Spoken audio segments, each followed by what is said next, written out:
বাংলাদেশে আর কোনোদিন হাসিনা এবং তার মাফিয়াদের জায়গা হবে না। এই যে শেষ কথা বলে রাজনীতিতে যেমন কিছু নাই, শেষ কথা বলে কূটনীতিতেও তেমন কিছু নাই, মানে এই দেশের সঙ্গে আমার আর সম্পর্ক হবে না, আর কোনোদিন এর মাটিতে জায়গা হবে না, এ ধরনের বক্তব্য আসলে ফেসবুক স্ট্যাটাসে যত ভালো মানায়, আন্তর্জাতিক চাপ, জাতীয় চাপ, রাজনীতি, কূটনীতি সব পাল্টে গেলে কিভাবে পরিস্থিতি পাল্টে যায় সেটা তো তারেক রহমানের চেয়ে ভালো কারো জানার কথা। বাংলাদেশের সাবেক প্রধানমন্ত্রী শেখ হাসিনা দিল্লিতে একটা সংবাদ সম্মেলনে ভার্চুয়ালি যুক্ত হয়ে বক্তব্য রাখা এবং সাংবাদিকদের প্রশ্নের জবাব দেওয়ার অনুষ্ঠানটা শেষ করার কিছুক্ষণের মধ্যেই বাংলাদেশের পররাষ্ট্র মন্ত্রণালয় ফেসবুকে এমন একটা সংবাদ বিজ্ঞপ্তি প্রকাশ করেছে যে সেটাকে ভারতের উদ্দেশ্যে বাংলাদেশের অত্যন্ত কঠোর বার্তা বলবো নাকি ক্ষুব্ধ, গভীরভাবে ক্ষুব্ধ একটি বার্তা বলবো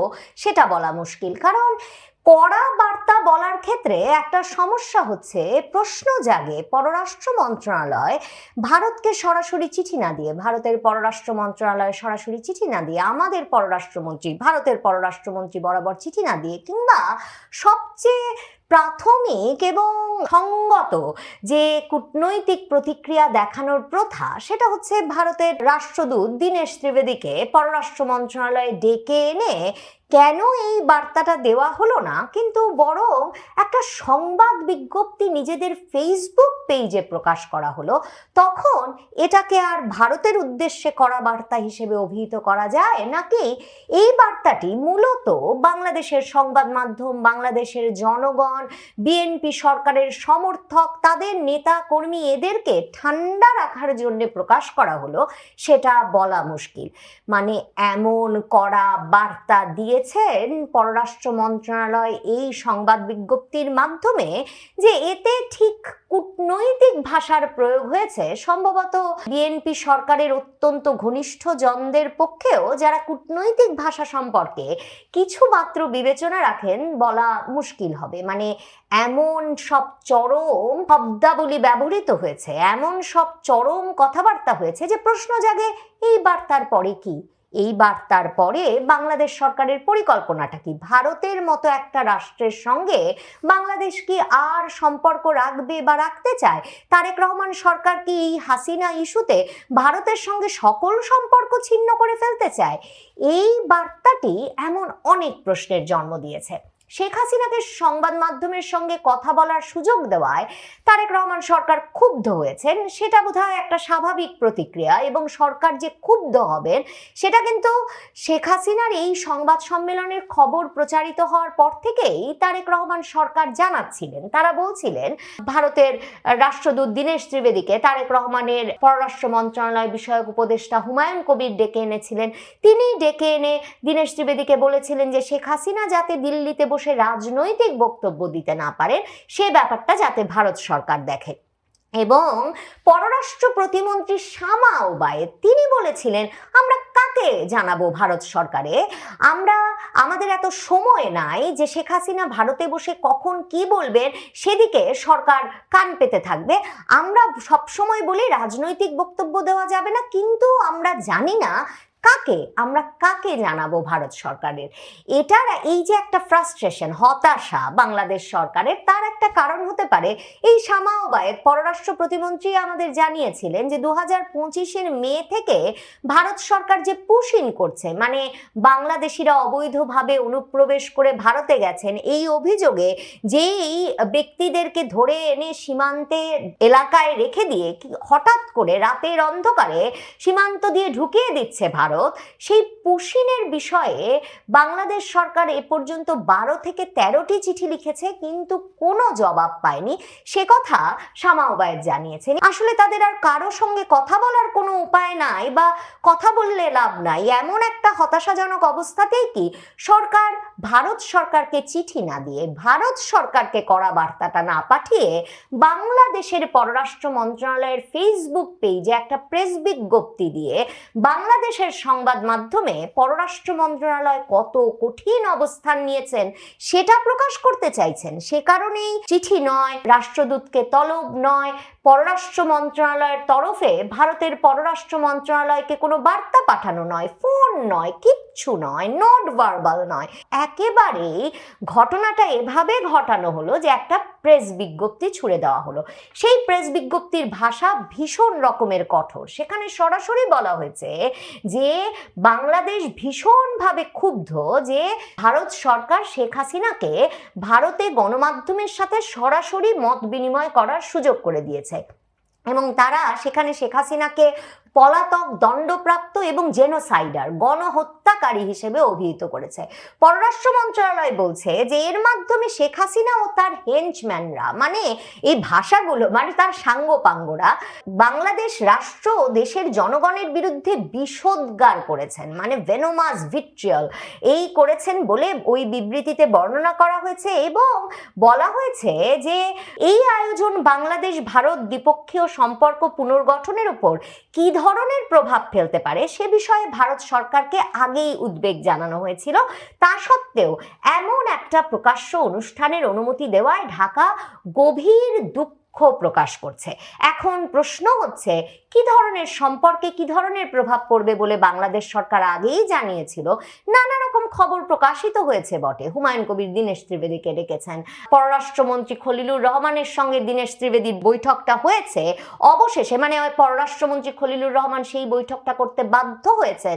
ম্যানিলায় ট্রাম্পের দূত সার্জিও গোর, দক্ষিণ ও মধ্য এশিয়া বিষয়ক বিশেষ দূত, তিনি ঢাকা সফরে আসার আগেই যাতে খলিলুর রহমান সেই বৈঠকটা সেরে ফেলেন, ওই বার্তা দেওয়ার পর সে সবই সত্য, কিন্তু শেখ হাসিনাকে কেন্দ্র করে সম্পর্কটা কোন জায়গায় চলে যেতে পারে বাংলাদেশ সরকার সেটা কিভাবে ভারত সরকারকে বলছে বা কি বলছে সেটা কিন্তু আমাদের একেবারেই জানা নাই।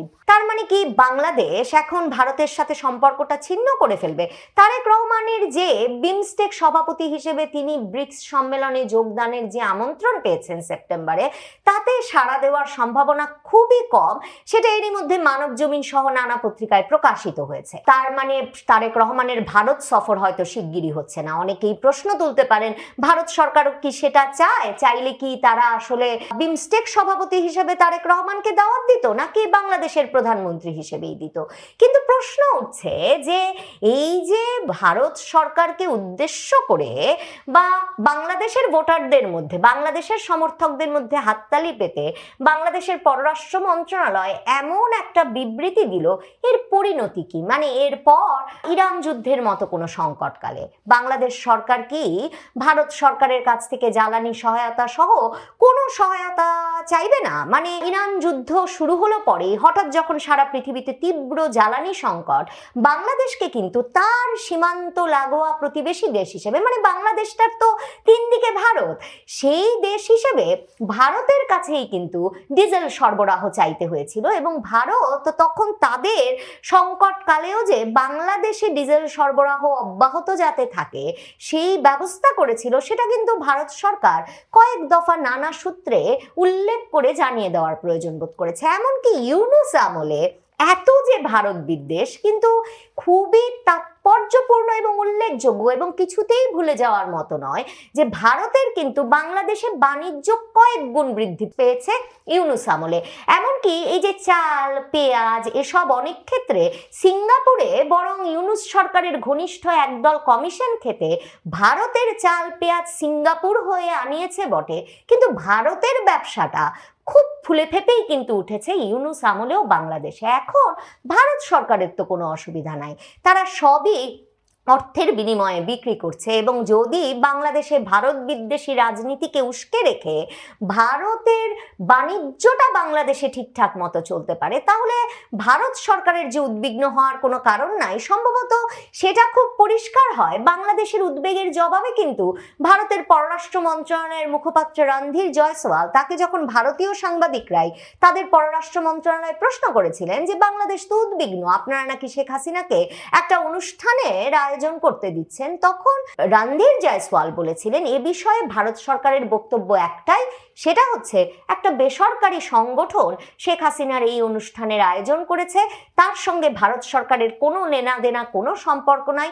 এবং শেখ হাসিনা ওই অনুষ্ঠানে যুক্ত হয়ে ভার্চুয়ালি বা সশরীরে বা যে কোনোভাবে কি বক্তব্য রাখবেন এবং প্রশ্ন এর উত্তর দেবেন কিনা, মানে তিনি কি বলবেন সেসব বিষয়েও ভারত সরকারের কোনো রিশতা, সম্পর্ক সমর্থন নাই। মানে এটা একেবারে ওই বেসরকারি সংগঠন এবং শেখ হাসিনার ব্যাপার। তার মানে ভারতে চাইলে আরো অনেকে যদি এরকম আয়োজন করেন তাহলেও শেখ হাসিনা সেসব অনুষ্ঠানে যুক্ত হতে পারবেন। এতে বাংলাদেশ সরকারের উদ্বেগের বিষয়েও ভারত সরকারের যে কোনো উদ্বেগ নাই সেটা কিন্তু ভারত সরকার স্পষ্ট করেছে। এরপর বাংলাদেশের পররাষ্ট্র মন্ত্রণালয় যে এমন একটা বিবৃতি দিল যেখানে বলা হচ্ছে জুলাই বিপ্লবের চেতনাকে ধারণ করে এদেশের মানুষ দৃঢ় অঙ্গীকার করেছে, যে আমি বিবিসি বাংলার করা অনুবাদ করছি, পররাষ্ট্র মন্ত্রণালয়ের প্রেস বিজ্ঞপ্তিটি ইংরেজিতে প্রকাশিত হয়েছে। সেখানে পররাষ্ট্র মন্ত্রণালয় বলছে আমাদের জাতি আর কখনোই ফ্যাসিবাদের সেই অন্ধকার দিনে ফিরে যাবে না এবং বাংলাদেশ কখনোই কোনো অনুগত বা আশ্রিত রাষ্ট্র হবে না। দণ্ডপ্রাপ্ত গণহত্যাকারী হাসিনা ও তার মাফিয়া চক্রের কোনো স্থান বাংলাদেশের রাজনীতিতে আর কখনোই হবে না। এ ধরনের রাজনৈতিক বক্তৃতা আরেকটি দেশকে কেন, প্রতিবেশী দেশের উদ্দেশ্যে কেন? মানে বাংলাদেশে আর কোনোদিন হাসিনা এবং তার মাফিয়াদের জায়গা হবে না। এই যে শেষ কথা বলে রাজনীতিতে যেমন কিছু রায়, শেষ কথা বলে কূটনীতিতেও তেমন কিছু রায়, মানে এই দেশের সঙ্গে আমার আর সম্পর্ক হবে না, আর কোনোদিন এর মাটিতে জায়গা হবে না, এ ধরনের বক্তব্য আসলে ফেসবুক স্ট্যাটাসে যত ভালো মানায়। আন্তর্জাতিক চাপ, জাতীয় চাপ, রাজনীতি, কূটনীতি সব পাল্টে গেলে কিভাবে পরিস্থিতি পাল্টে যায় সেটা তো তারেক রহমানের চেয়ে ভালো কারো জানার কথা না। মানে নভেম্বরের 30 তারিখেও তিনি ফেসবুক স্ট্যাটাস দিয়ে বলেছিলেন এই যে তার মা মৃত্যুশয্যায়, তবু তিনি দেশে আসতে পারছেন না, কারণ দেশে আসার সিদ্ধান্তটা তার একক নিয়ন্ত্রণাধীন নয়। হঠাৎ করে কখন যে নিয়ন্ত্রণটা উঠে গেল, আর হাদি যেদিন গুলিবিদ্ধ হলেন সেদিন মির্জা ফখরুল ইসলাম আলমগীর ঘোষণা দিলেন যে তারেক রহমান আসছেন 25শে ডিসেম্বর। এই জাদুগুলো কি করে ঘটে সেটা তো তারেক রহমানের না জানবার কথা না। মানে কিভাবে ভারত, যুক্তরাষ্ট্র, সেনাবাহিনী এরা যখন পাল্টে যায়, তাদের অবস্থান যখন পাল্টে যায়, এদের সমর্থন যখন একজনের পিছনে চলে আসে, মানে আন্তর্জাতিক পরাশক্তি কিংবা আঞ্চলিক পরাশক্তি এবং বাংলাদেশের সেনাবাহিনীর, তখন কি করে যে ব্যক্তি মৃত্যুশয্যায় থাকা মাকে দেখতে আসতে পারেন না তিনি দেশে এসে বিপুল সম্বর্ধনা পান, নির্বাচনে অংশ নেন এবং প্রধানমন্ত্রী হয়ে বসেন, এই পুরো প্রক্রিয়াগুলো তো তারেক রহমানের জানা। তার সরকার কিভাবে এ ধরনের মন্তব্য করছেন যে কোনোদিন আর জায়গা হবে না, সে একটা প্রশ্ন বটে। এরপর তারা লিখছেন ক্লায়েন্ট স্টেট হতে চায় না। তো বাংলাদেশকে ক্লায়েন্ট স্টেট বা অনুগত রাষ্ট্র, মানে এই শব্দটা কদিন আগে খলিলুর রহমান পররাষ্ট্রমন্ত্রী তিনিও ব্যবহার করেছেন। বাংলাদেশকে কবে, কে, কখন অনুগত রাষ্ট্র হতে আহ্বান জানালো? মানে ভারত বলেছে যে আপনাদেরকে অনুগত রাষ্ট্র হতে হবে, তাহলে আর আমরা হাসিনাকে কথা বলতে দেব না। মানে নিজেদের ওপরে এ ধরনের অপমান টেনে এনে এরকম ইংরেজিতে বার্তা দেওয়াটাকে ঠিক রুচিশীল কিংবা ঠিক কূটনৈতিক কিংবা বুদ্ধিমানের কাজ বলে মনে করা মুশকিল। সবচেয়ে বড় কথা হচ্ছে পররাষ্ট্র মন্ত্রণালয় ফেসবুকে এই যে বার্তা দিল এবং বার্তা দিয়ে বিরাট বড় বড় কথা বললো বটে, কিন্তু ভারতকে যখন এ প্রসঙ্গে জিজ্ঞেস করা হবে, আমি ধারণা করি পররাষ্ট্র মন্ত্রণালয়ের মুখপাত্র রণধীর জয়সওয়ালকে জিজ্ঞেস করা হবে, তখন ভারত নিশ্চিতভাবেই বলতে পারে এই সংবাদ বিজ্ঞপ্তির বিষয়ে তারা কিছু জানে না। কারণ অন্য একটি দেশের কোনো একটি মন্ত্রণালয় বা পররাষ্ট্র মন্ত্রণালয় ফেসবুকে বিবৃতি দিয়ে কি বক্তব্য রাখছে সেদিকে নজর রেখে কিন্তু আরেক দেশের পররাষ্ট্র মন্ত্রণালয়ের প্রতিক্রিয়া প্রকাশ করার কথা না। আনুষ্ঠানিকভাবে বাংলাদেশ সরকার যে ভারত সরকারকে শেখ হাসিনার দিল্লিতে এই সংবাদ সম্মেলনে আয়োজনের বিষয়ে তাদের প্রতিক্রিয়াটি জানানোর বিষয়টি এড়িয়ে গেল, আমার কাছে মনে হয় সেটাও খুব তাৎপর্যপূর্ণ এবং গুরুত্বপূর্ণ বটে। ভারত বলতেই পারে তারা এ ধরনের কোনো সংবাদ বিজ্ঞপ্তির বিষয়ে অবগত নয়।